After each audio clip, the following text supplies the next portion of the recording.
Assalamualaikum warahmatullahi wabarakatuh. Salam sejahtera untuk kita semua.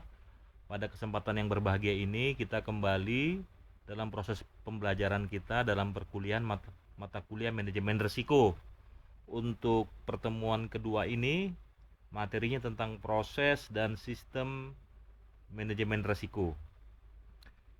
Sebagai pendahuluan, dalam praktek organisasi modern, manajemen risiko tidak hanya sebatas menghindari kerugian, tetapi merupakan proses sistematis yang terintegrasi dalam pengambilan keputusan organisasi. Proses ini melibatkan beberapa tahapan utama, yaitu ada identifikasi risiko, kemudian pengukuran risiko, kemudian pengendalian risiko, kemudian penerapan kerangka sistem manajemen risiko, serta pengelolaan risiko secara terintegrasi. Pendekatan modern dalam manajemen risiko menekankan bahwa risiko harus dikelola secara menyeluruh dalam organisasi melalui pendekatan Enterprise Risk Management yang dikembangkan oleh Committee of Sponsoring Organization of the Tradeway Commission. Selain itu, standar internasional seperti International Organization for Standard Organization melalui ISO 3100 memberikan pedoman dalam mengelola risiko secara sistematis dan berkelanjutan. Yang kedua, identifikasi risiko. Pengertian identifikasi risiko adalah proses mengenali dan mendefinisikan sebagai potensi risiko yang dapat mempengaruhi pencapaian tujuan organisasi. Menurut James Lam, identifikasi risiko merupakan langkah awal yang sangat penting karena risiko yang tidak teridentifikasi tidak dapat dikelola. Adapun tujuan identifikasi risiko, yang pertama mengetahui sumber risiko dalam organisasi. Yang kedua, mengidentifikasi potensi kerugian. Yang ketiga, menentukan faktor penyebab risiko. Yang keempat, menyusun strategi mitigasi yang tepat.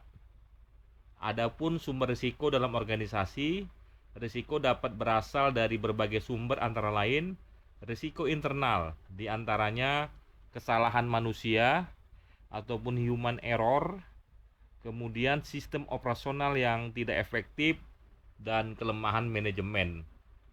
Sedangkan risiko eksternal merupakan hal-hal yang di luar dari sebuah organisasi.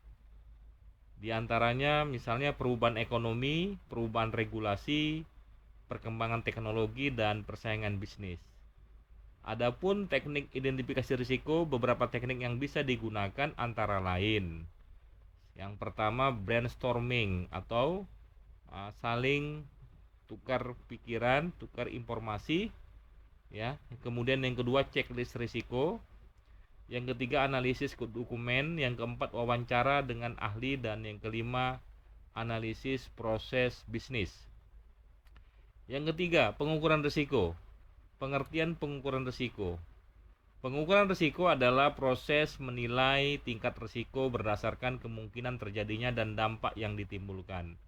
Menurut Frank Knight, risiko adalah ketidakpastian yang dapat diukur secara probabilistik. Adapun komponen pengukuran risiko biasanya didasarkan pada dua komponen utama, yakni probabilitas. Ini merupakan kemungkinan terjadinya suatu risiko. Yang kedua, dampak atau impact, besarnya kerugian atau konsekuensi yang ditimbulkan. Nah, sekarang masuk ke matriks risiko. Dalam manajemen risiko, pengukuran risiko sering menggunakan risk matrix yang menggabungkan probabilitas dan dampak untuk menentukan tingkat risiko. Contoh kategori risiko: risiko rendah, risiko sedang, risiko tinggi, atau risiko yang sangat tinggi. Metode ini membantu organisasi menentukan prioritas penanganan risiko. Nah, sekarang berikutnya 4 pengendalian risiko. Pengertian pengendalian risiko adalah proses menentukan tindakan yang tepat untuk mengurangi atau mengendalikan risiko yang telah diidentifikasi dan diukur. Menurut Vaughan Emmett J, pengendalian risiko bertujuan meminimalkan potensi kerugian yang dapat terjadi pada organisasi. Strategi pengendalian risiko secara umum terdapat 4 strategi utama, yakni risk avoidance atau menghindari risiko. Menghindari risiko artinya menghindari aktivitas yang berpotensi menimbulkan risiko. Yang kedua, risk reduction atau mengurangi risiko, mengurangi kemungkinan atau dampak risiko. Yang ketiga, risk transfer atau memindahkan risiko, memindahkan risiko kepada pihak lain, misalnya melalui asuransi. Yang keempat, risk acceptance atau menerima risiko, menerima risiko dengan mempertimbangkan biaya pengendalian yang lebih besar. Yang kelima, kerangka sistem manajemen risiko. Organisasi modern menggunakan kerangka kerja tertentu dengan mengelola risiko secara sistematis. Dua kerangka kerja utama yang digunakan secara internasional adalah: satu, kerangka KOSO IRM, dikembangkan oleh Committee of Sponsoring Organization of the Tradeway Commission.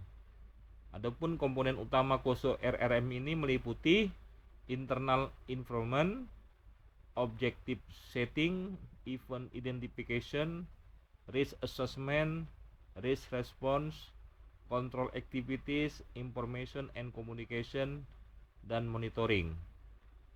Kerangka ini menekankan integrasi antara strategi organisasi dan pengelolaan risiko. Yang kedua, kerangka ISO 3100 dikembangkan oleh International Organization for Standardization. Prinsip utama ISO 31000 meliputi integrasi dengan proses organisasi, pendekatan sistematis dan struktur, pengambilan keputusan berbasis risiko, dan perbaikan berkelanjutan. 6. Pengelolaan risiko secara terintegrasi. Pengelolaan risiko secara terintegrasi dikenal sebagai Enterprise Risk Management. Menurut James Lam, IRM merupakan pendekatan manajemen yang mengintegrasikan pengelolaan risiko ke dalam seluruh proses organisasi. Karakteristik IRM: 1. Risiko dikelola secara menyeluruh di seluruh unit organisasi. Yang kedua, risiko dikaitkan dengan strategi organisasi. Yang ketiga, pengelolaan risiko menjadi bagian dari budaya organisasi. Yang keempat, risiko dipantau secara berkelanjutan. Adapun manfaat IRM: 1. Meningkatkan kualitas pengambilan keputusan. Yang kedua, mengurangi potensi kerugian organisasi. Yang ketiga, meningkatkan stabilitas organisasi. Dan yang keempat, meningkatkan kepercayaan pemangku kepentingan. Dalam praktek bisnis global, banyak perusahaan besar menerapkan IRM untuk meningkatkan ketahanan organisasi terhadap ketidakpastian ekonomi dan perubahan lingkungan bisnis. Terakhir, kesimpulan, manajemen risiko merupakan proses sistematis yang melibatkan beberapa tahapan utama, yakni identifikasi risiko, pengukuran risiko, dan pengendalian risiko. Proses tersebut dijalankan dalam suatu kerangka sistem manajemen risiko yang terstruktur seperti KOSO IRM dan ISO 31000. Pendekatan modern menekankan pentingnya pengelolaan risiko secara terintegrasi melalui Enterprise Risk Management sehingga risiko dapat dikelola secara efektif dan mendukung pencapaian tujuan organisasi.